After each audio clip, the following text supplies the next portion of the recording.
السلام علیکم ورحمۃ اللہ وبرکاتہ۔ امید ہے دوستو تمام حضرات خیر و عافیت سے ہوں گے۔ دوستو آج کا سبق ہمارا یہاں سے ہے، اور اس سے پہلے والا آپ نے اچھی طریقے سے سمجھ کر اور سن کر وہ سبق یاد کر لیا ہوگا۔ دوستو آج ہم یہاں سے سبق پڑھائیں گے، اور سبق شروع کرنے سے پہلے آپ سے ایک درخواست ہے کہ اگر آپ نے ابھی تک ہمارا چینل اردو کریکٹر چینل کو سبسکرائب نہیں کیا ہے تو ہمارے چینل کو سبسکرائب کریں اور بیل آئیکن بٹن کو دبائیں تاکہ ہر آنے والی ویڈیو آپ کے پاس سب سے پہلے پہنچ سکے۔ دوستو دیکھیے سبق شروع کرتے ہیں ٹائم ضائع نہ کرتے ہوئے۔ دیکھیے جی، بسم اللہ الرحمن الرحیم، اردو زبان کی پہلی کتاب، سبق نمبر 15۔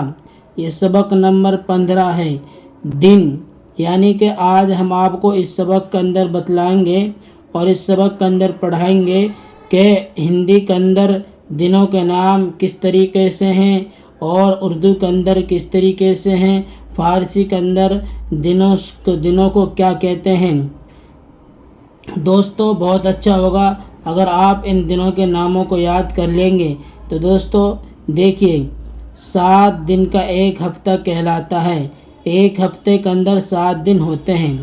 دیکھیے یہ ہندی میں دنوں کے نام ہیں: سنیچر، اتوار، سوموار، منگل، بدھ، برہسپت، شکر۔ تو یہ 7 دن ہو چکے ہیں۔ دیکھیے ہفتہ، اتوار، یہ اردو میں دنوں کے نام آتے ہیں: ہفتہ، اتوار، پیر، منگل، بدھ، جمعرات، جمعہ۔ کیا ہے؟ جمعرات، جمعہ۔ یہ فارسی کے اندر آتے ہیں یہ دنوں کے نام: شنبہ، یکشنبہ، دوشنبہ، سہ شنبہ۔ یہاں پر سہ شنبہ نہیں لکھا ہوا ہے، دوشنبہ کے بعد سہ شنبہ آتا ہے۔ شاید آپ کی کتابوں میں بھی سہ شنبہ نہیں لکھا ہوگا۔ اگر نہیں لکھا ہے تو شنبہ اس طریقے سے بنا لیں اور سہ اس طریقے سے بنا لیں، سہ شنبہ۔ یہاں پر آپ سہ شنبہ لکھ لیں۔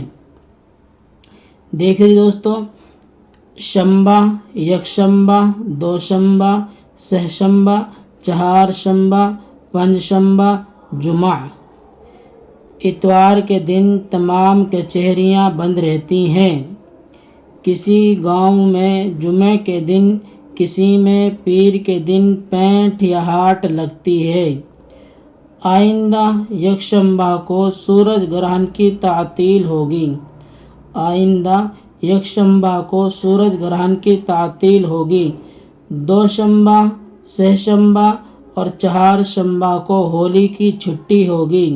سوموار کے دن گنگا اسنان کا بڑا میلہ ہے۔ پیر کے دن ہمارا امتحان شروع ہوگا۔ تو یہ سبق ہمارا ہو گیا ہے۔ اس سبق کو آپ ازبر یاد کریں انشاءاللہ۔ اگر بہت آپ محنت سے اسی طریقے سے ہمارے ساتھ لگے رہے اور ہمارے ساتھ جڑے رہے تو بہت جلد آپ اردو پڑھنا سیکھ جائیں گے۔ تو دوستو